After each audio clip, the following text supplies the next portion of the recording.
St. Lucia is serving as the pilot country for a project in the region funded by the International Finance Corporation, IFC. The IFC is an international financial institution that offers investment, advisory, and asset management services to encourage private sector development in developing countries.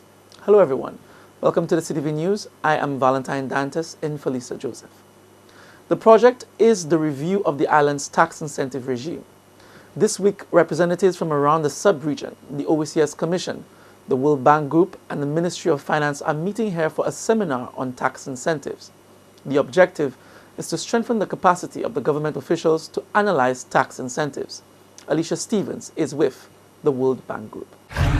This business taxation reform project in the OECS will pilot tax incentive reforms in St. Lucia and administrative reforms to improve tax administration, particularly for SMEs in St. Kitts and Nevis and Antigua and Barbuda. The project will also generate reform recommendations that will be promoted for adoption by the other OECS countries to assist in harmonizing procedures across the OECS. In this regard, the participation of the regional organizations here is central to meeting this objective. In one sentence, the main focus of the project is to assist governments to reduce complexity and increase transparency of businesses when complying with tax obligations, including the tax incentives framework. Ms. Stevens says the reform of tax incentive regimes is critical to developing states like St. Lucia.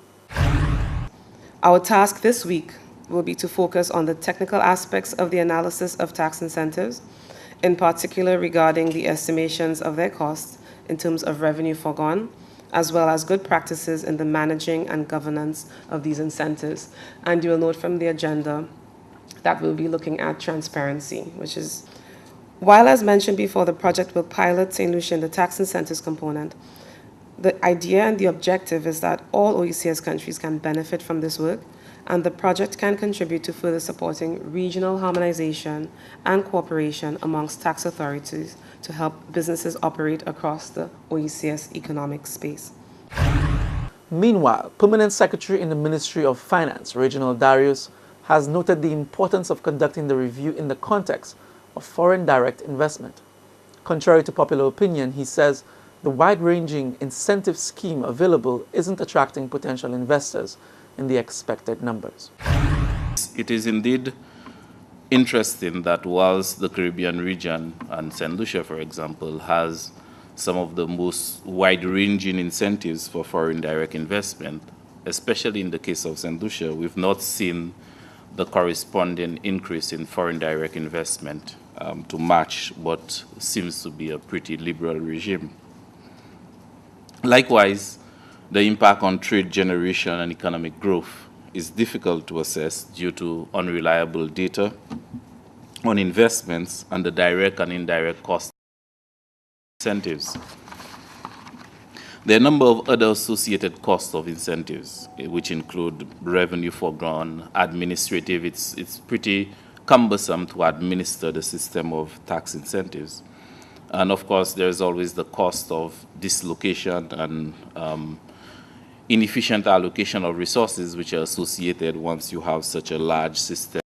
A broad database of information on St. Lucia's various economic sectors will be evaluated. The amount of incentives which we have granted over the past 10 years, trying to assess it, look at it by sector, by industry, and look at it and then assess whether it is meeting some of the targets and objectives which is established. Majority of the tax incentives tend to go for increase in foreign direct investment. That's the key objectives. Their incentives also get towards the local investment, but the majority of it is get towards foreign direct investment. The review project is being implemented by the World Bank Group Trade and Competitiveness Global Practice in partnership with the Canadian and Swiss governments.